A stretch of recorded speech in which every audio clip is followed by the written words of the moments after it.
G'day and welcome to another edition of Hef's Beer Reviews. Today I will be reviewing one of the most popular beers here in Australia. In fact, it was the highest selling beer in Australia last year. It was 2021.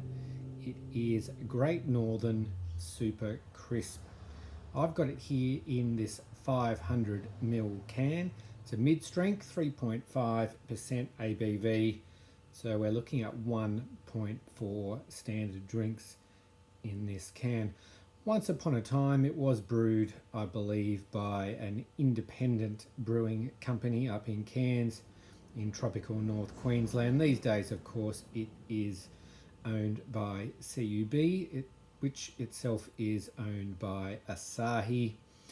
It's only been around in its current form for about 10 or 12 years, I believe, but in that time obviously has become immensely popular. Without further ado, let's crack it open, pour out into the Spiegelau lager glass.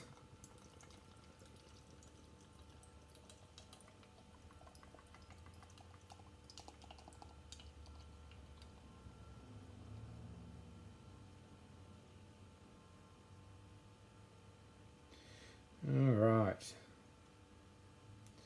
there we go. Being so popular, as you can imagine, it is available absolutely everywhere.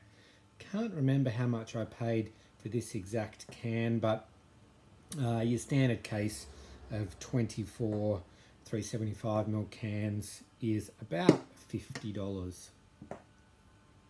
This is what it looks like in the glass. It is a light golden colour, quite effervescent, very clear. It's it's ice cold, so there's a bit of a, no, not really, crystal clear. All right, aroma. Obviously we've got that bright white head on the top.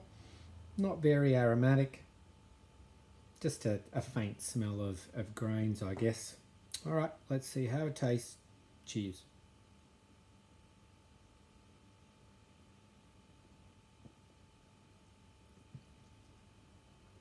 Okay, it's light bodied. There is absolutely no bitterness to this one whatsoever, absolutely none. I think it did say, yeah, super crisp, low bitterness. Nailed that.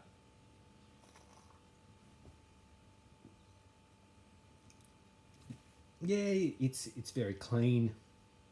It is very crisp. It is very crisp. As I said before, no bitterness. It's very light in terms of body. It's very light in terms of flavour, to be honest. No hop presence whatsoever in the flavour. It's just a very light, grainy, malty flavour that's there. Sessionability, as you can imagine, immensely high. I would think that you could drink these all day if you wanted to, which I guess is the idea for some people with a mid-strength. I must admit, it's actually taken me a long time to understand the appeal of the mid-strength beer. It's only recently, in the last few years, I guess, that I've really seen the appeal, which for me is not sitting around drinking it all day, to be honest, but for other reasons. So I guess the real question is, how does it compare to other mid-strength beers that are available? Well, look, I've got to say, it's probably better than something like 4X Gold, but in terms of your macro mid-strength, I think I'd probably prefer something like Carlton Mid over this. I think I prefer at least some hop presence to provide a bit of balance and a little bit more bitterness. But if I am drinking mid-strength beers, I'm not usually drinking macro mid-strengths. I think that your craft breweries are producing far better mid-strength beers than the macro breweries. Even if you're after a lager, something like Young Henry's, for example, I think that their mid-strength lager is better than this, probably substantially better than this.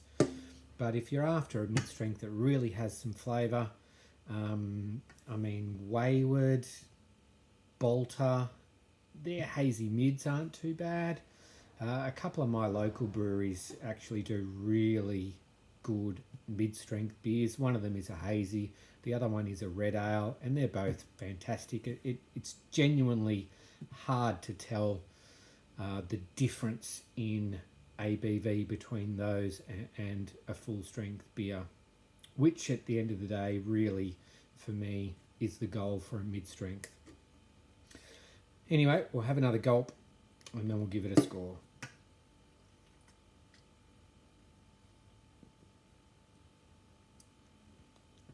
I mean, I guess for what it is, it's not too bad. I can see the appeal. It's incredibly easy to drink. And obviously there's a lot of people out there that enjoy this style of light flavoured beer. If you're one of those people, then obviously you're going to love this. If you are just your regular macro lager drinker,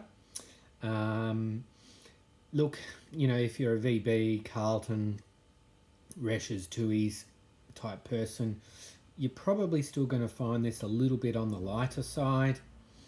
There's not as much flavour, in my opinion, as those other beers, but you're probably still going to think it's okay for a mid-strength.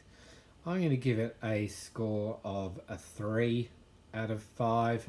It's not terrible, but there are definitely better options out there. So 3 out of 5 for Great Northern Super Crisp. Thanks for watching. Catch you next time on Hef's Beer Reviews.